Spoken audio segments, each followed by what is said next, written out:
Good morning, y'all. Welcome back to Camp Shack Productions. I want to wish everyone a very happy new year. I hope you survived 2022 okay, and you're looking forward to 2023. I know I am. So I wanted to welcome all of you here today because we are going to go through my year in review. I'm going to go over the best places that I visited this year. I'm also going to go over the creepiest places, not the worst, the creepiest. The best gear that I used in 2022 and the worst gear that I used. And you might be surprised what number one is. It's pretty bad. So let me get my headphones in and we will jump right into it. Again, I hope you all had a wonderful, happy, and safe new year. These are my three best locations for 2022. I really had some cool adventures, and some of these places were just phenomenally beautiful. I was able to visit Mount Ellen, which is in the Henry Mountains. I also went to, I'm absolutely going blank right now, y'all. Sorry. The Maze is definitely one of those locations, and Delano Peak is my number two. It's been really, really fun. But let's kick off with number three, which is Mount Ellen. Mount Ellen is one of the most beautiful mountains. It sits at over 11,000 feet.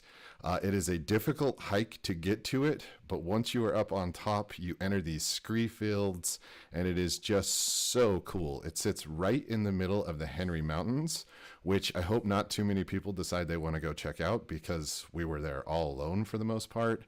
This is actually one of the old wind tunnels from the survey team. This is what they slept in, and these are massive holes, and they're all over.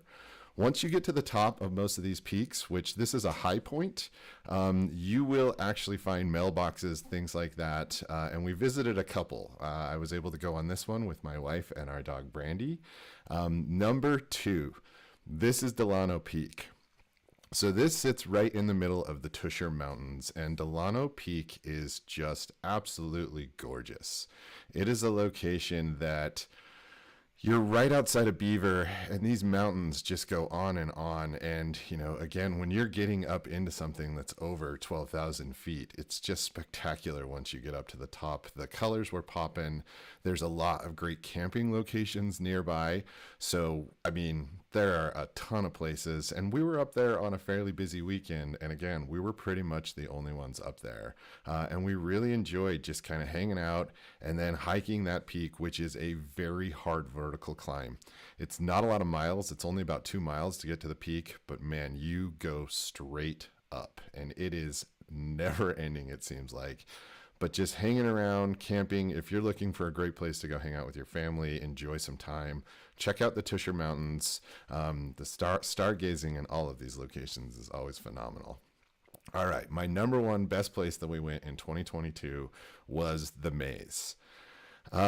There is nothing more to say other than wow. This is truly the land of standing rocks for a reason. It is so beautiful. The hard part about the maze is actually getting out to it. It is a very difficult drive, but with a little scouting and a lot of slow travel. I mean, it took us almost 12 hours to get maybe 15 miles. But you really have to work through these things and find ways to go. And we drove a bone stock Nissan through this. It just took, again, a lot of rock stacking, a lot of moving things around and working through it. There are a few places where I was pretty white knuckled. This ledge up here on the left is about a 3.5 foot ledge. And as you can see, we have rocks stacked galore. But just getting in and out of this location is what makes it so remote. And surprisingly, we ran into people every single day we were out there. If you do plan to go to the maze, make sure that you have extra fuel, make sure that you have recovery gear, and realize that if you get stuck and break down out there, it's going to be upwards of around $1,500 to $3,000 to get your vehicle taken out of that place. And you're going to need to call Rory, which if you know, you know. But it really is just one of the most amazing and beautiful locations you can go to. And you just have to be cautious and go slow and take your time, but really do not underestimate the drive in and out of the maze. It will leave permanent pinstriping on the side of your car, and it will take its toll on your knuckles and your butt. But once you get inside of the maze, this is the harvest scene, which is just one of the most spectacular pictographs you could ever possibly imagine. These are huge figures. The detail on them is amazing. And the wall that this all sits on is huge. This is Standing Rock. This is actually a camp spot that you can sleep at right at the maze. And these are the infamous chocolate drops, which, if you have not been out to see the chocolate drops, that's worth it alone. It is a 8-mile hike. This is us peering down into Cataract Canyon right outside of the maze at Bodie Point. These are the chocolate drops, and they are just the coolest looking locations. Looking down into the maze, this was our camp spot out at Dollhouse 3. This is also a sunrise at Dollhouse 3, and it is just incredible out there. But look at the detail on this carving. It's just incredible. And those figures are 6-7 feet tall. You want to believe in ancient aliens, go check this place out, because it is a really cool place. Just plan on 2 days driving in, 2 days driving out. All right, creepiest locations of 2022. These places are, you might be a little surprised at the order that I go into these, but these were places that when I went and spent the night, they just were odd. They were creepy, they were interesting, they were weird. So I didn't want to go with the worst. I wanted to mention something different and creepy. And the number one was one of the places that, man, I do not get scared. I do not get heebie-jeebies, but this place definitely did it. So number 3 was the Great Salt Lake Antelope Island. There's apparently a ghost that wanders around, a grave robber, Jean-Baptiste, that wanders around the Great Salt Lake. So here's another little thing about the Great Salt Lake. There are a lot of bugs, and it is very hot. And I've lost all of the footage of the ghost hunt. So it is just a really interesting place. If you go out there in the summertime, make sure that you have a lot of bug spray. Make sure that you're prepared to deal with smelly lake, but you do actually gain some views and some of the most spectacular colors in the evening that I've ever seen. I just sat, had a beer, and watched the sunset, let the camera run in a full, not even a time lapse, just let it sit there and take in the view. So if you're willing to brave the bugs, you can also go out in the wintertime. There are buffalo all over this island, and it is a really neat place to take kids. There's a museum on the island that's fantastic, and I would highly recommend going and checking out Antelope Island if you're into ghost hunting or not. Number 2, Skinwalker Ranch, my most watched video. Thank you everyone that's watched these videos. It really is a weird place. I mean, it's just strange to see a place that aliens apparently visit, or a skinwalker, which is even scarier in my opinion.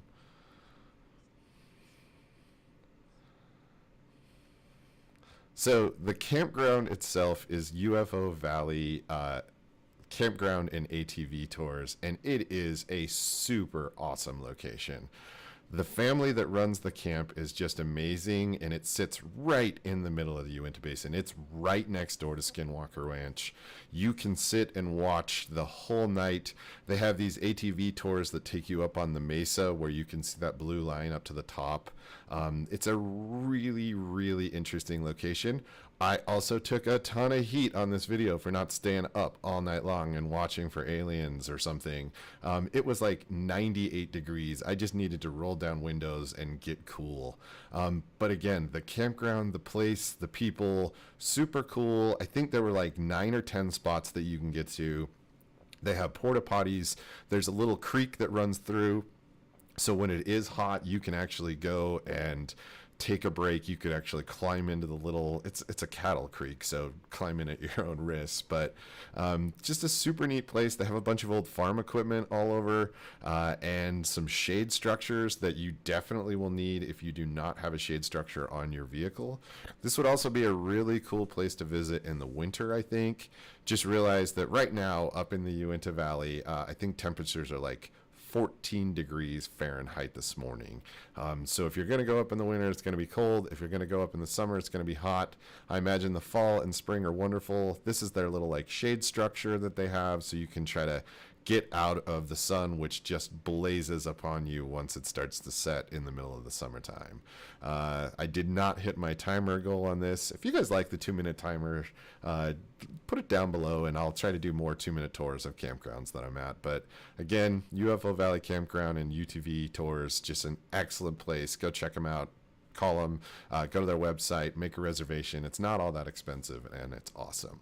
All right, the number one creepiest place was the Mountain Meadows Massacre site in southern Utah. Just creepy. I mean, this place, from the facade on the outside once it gets dark to a mass grave that has somewhere around 140 people buried in it, it is just an absolutely crazy place.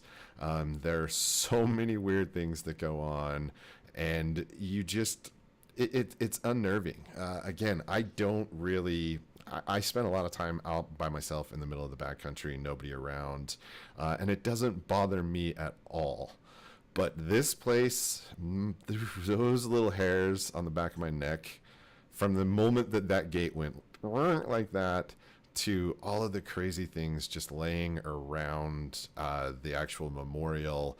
The fact that the Mormon or LDS Church is the group that actually maintains and pays for this, and they are the ones that actually did the massacre. I mean, so many people were actually killed on this spot that there's got to be ghosts.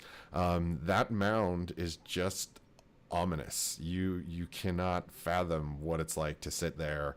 And then there's a massive field that goes all the way around where actually most of the killing was done. And you can wander a trail around it, and you can look and see if there is anyone cruising around. And I was just listening to sounds. There were a ton of coyotes. There were also a ton of different little creaking and cracking from the trees over by this river bend. You can see the flagpole, the memorial back there in the back. And it is just a really odd and interesting place. I highly recommend going and visiting it. It was beautiful. The sunrise there was absolutely gorgeous. I would love to see if the church would give like a full paranormal team permission to go and investigate this location. I doubt it. I don't think they're going to give anybody permission. And there is a gigantic camera that overlooks the memorial and the parking lot. So you are watched the entire time you're there. And, you know, I just moved around politely. I stayed on the trail. I didn't go out in the middle of the field. I didn't do anything that would be disruptive. But it was definitely super duper creepy. If you're looking for ghosts and you want to do it respectfully and nicely, I am not saying go and do this, but if you want to try, it's an interesting place for sure. So I highly recommend going and checking that out. This is the number one creepiest spot that I have found so far in Utah. But I'm going to continue this. This is something that I want to keep doing. I have fun. So we'll keep doing a little creepy. Now, best gear of 2022. There were some really interesting pieces of gear that I went through and found. I was able to go to the Hinckley Overlanding Expo, which was a very small little expo here. It's put on by one of the companies that actually builds quite a few of the pieces of gear. And it was really cool. What I found the most cool about the whole place was the community. So coming at number 3 is the Harker Outdoor Trailers. These are made right here in Bountiful, Utah. I met the guy that owns and builds these. But these are a pop-up camper that sits in the bed of your truck. They're basically built for Toyotas, just like everything else in the overlanding world. They pop up. There is a slat in the back where you can actually stand at full height inside of the back of these things. The rack that you're looking at right there on the side is completely mountable and adjustable. The tailgate that folds down actually comes off and can click in as a table on the other side. And basically, when you get this thing, you have a blank tailgate, a blank bed in the back of this. There's the kitchen piece that I was talking about. But you have the whole inside of your truck, the bed of it to build whatever you want. And the rails come down to where you could still put things underneath, but there's a big enough space to where you could stand. If you had kids, you could put small cots in the bottom. You could sleep up on top. They could sleep on the bottom, and you would still be able to see each other and talk to each other. I just thought this thing was really cool, and they start at about 10 grand, or at least they did at the time of the show. Who knows what's happened since then with inflation and everything, but Harker Outdoor, you get a thumbs up for me. These things are super cool. I really think you did a great job. And again, it's a local company, so you got to love supporting somebody locally. I'm 6 feet. I'm standing up in there on a box that's about 1.5 feet as well. So there's a lot of space for you to be able to stand up, move around, and do stuff. Number 2, hammock. That is the Ridge Pinnacle 360 hammock. This is me trying to build my own DIY underquilt. I am late to the hammock game, but I am definitely getting into it. It is a lot of fun to be able to try these things. I want to be able to take this thing and sleep in the middle of the winter. I have some pretty cool winter videos coming up.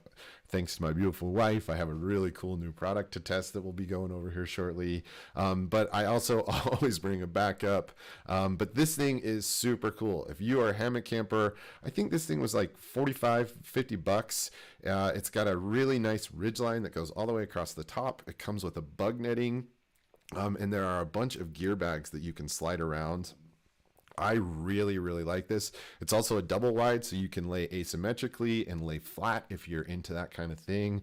But I just thought this hammock was super cool. I enjoyed it. I also this year went out and purchased a Harbor Tool and Freight $19 hammock, which was not near as comfortable, not near as cool. I would highly recommend checking this thing out. This also gave me one of my funniest moments on a YouTube channel. So I would highly recommend, go check it out. It's the Ridge Pinnacle 360.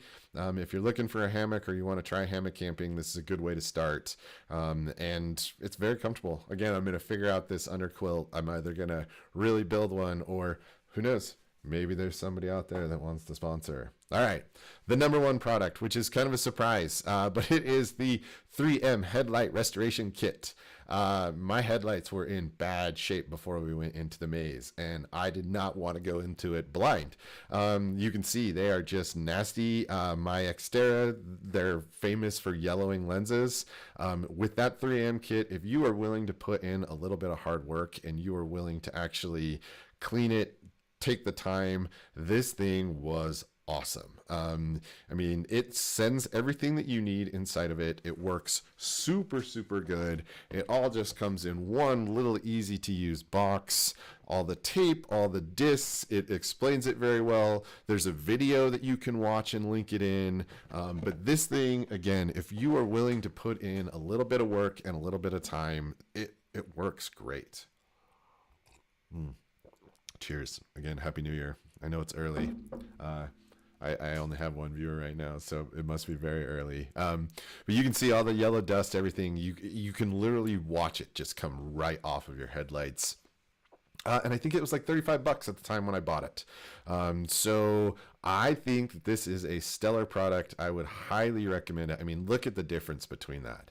It is so nice to use. If you have any kind of crafty skills and you can run a little cloth, that's how you actually get the sheen on the end. And you have to do it really carefully and smoothly. Again, thank God I have my beautiful wife, because otherwise it would be all like wobbly. She did it beautifully. But this thing is super cool, and I would highly recommend checking it out.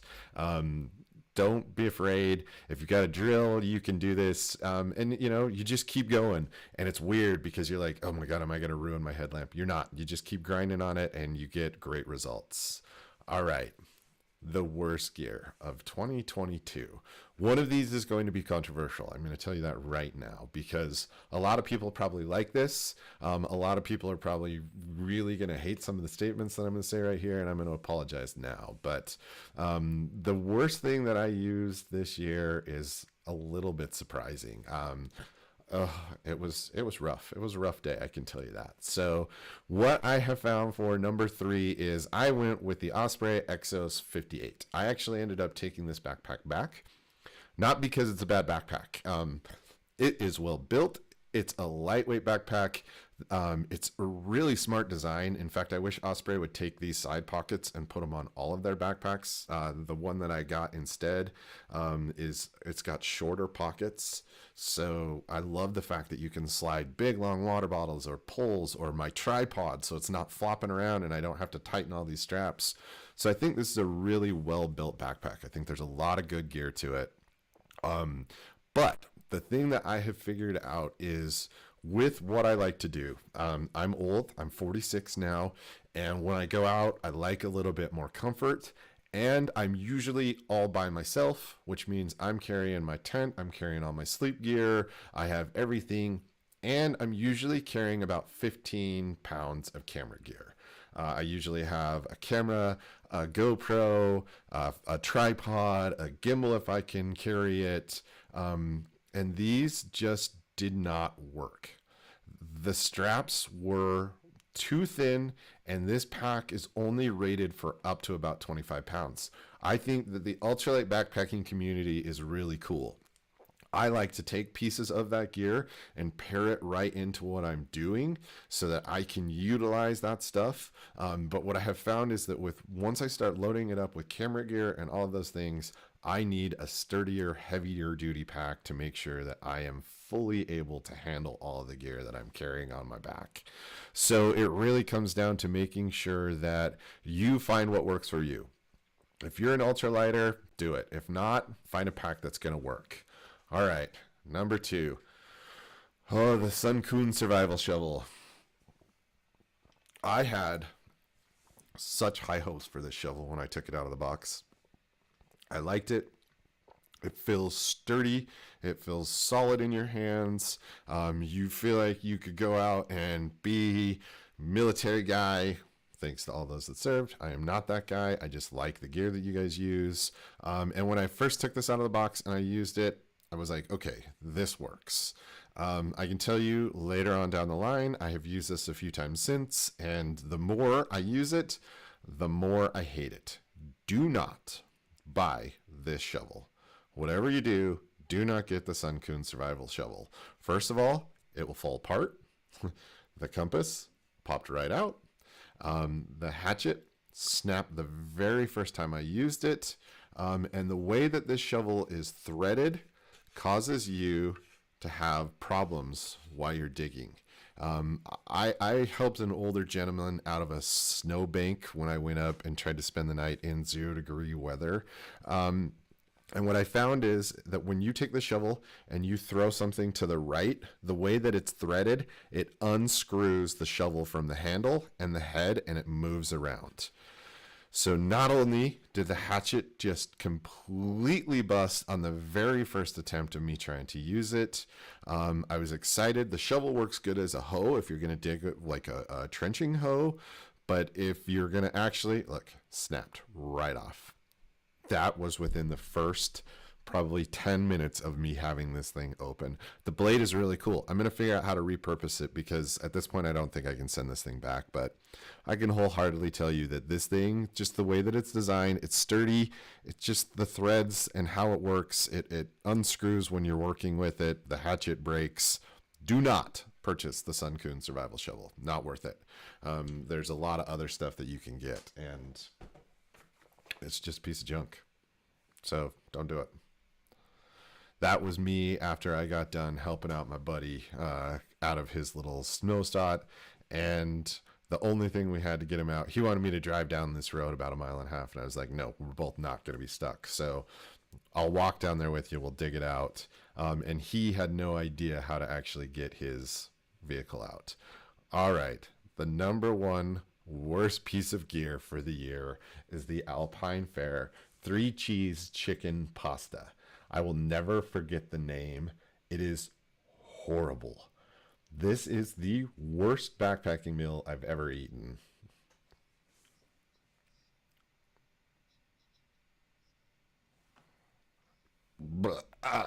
It's so bad. It's so bad.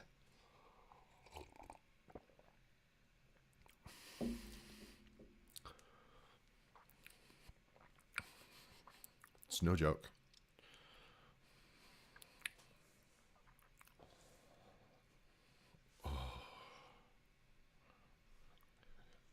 It is. I don't think my dog would eat it.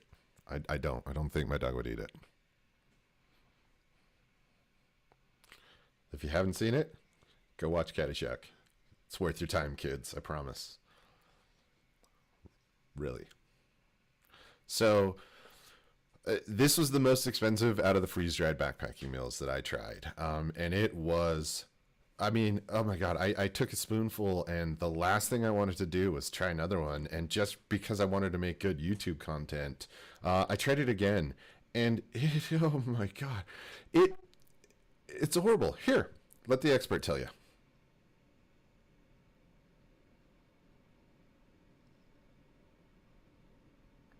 Don't get it. Just don't buy the Alpine Fare 3 cheese chicken pasta. Don't do it. It almost made her gag just smelling it. It's like chemically, it's awful. Alpine Fare, do better. Mountain House, keep going. So those are my gear, best, worst, the greatest locations I went to through the year. And, you know, I just want to say thank you to all of you because by doing these videos, my life is so random. I get to go to some of the coolest places. I get to push my vehicle. I get to push myself. I get to push my life. And I just wanted to kind of share with you guys some of the things that maybe you don't normally get to see when I'm cruising around because I'm like, this just doesn't make sense in the story of the video. But just great locations, cool things when you pull onto the side of the road and there's a huge herd of sheep just cruising all over. Or this. Like, some guy just built this for his family and you just drive up upon it as you're going towards Skinwalker Ranch. Or this.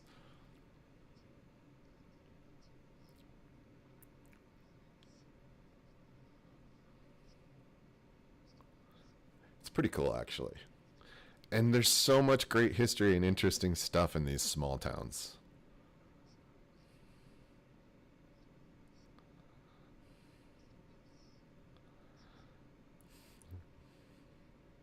You get to have fun moments like this. Censor warning right now.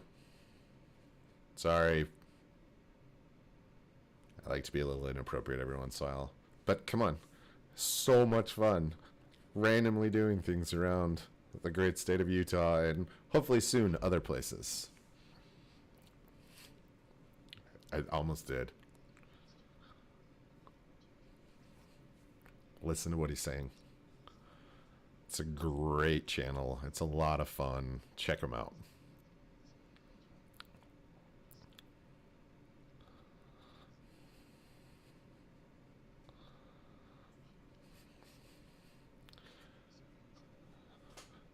Don't worry. We're going back. Brandy wants to meet the dogs. I got to see the banana. I got to see Matt. I didn't want to disrupt them. That looked like they were busy. That's a great place.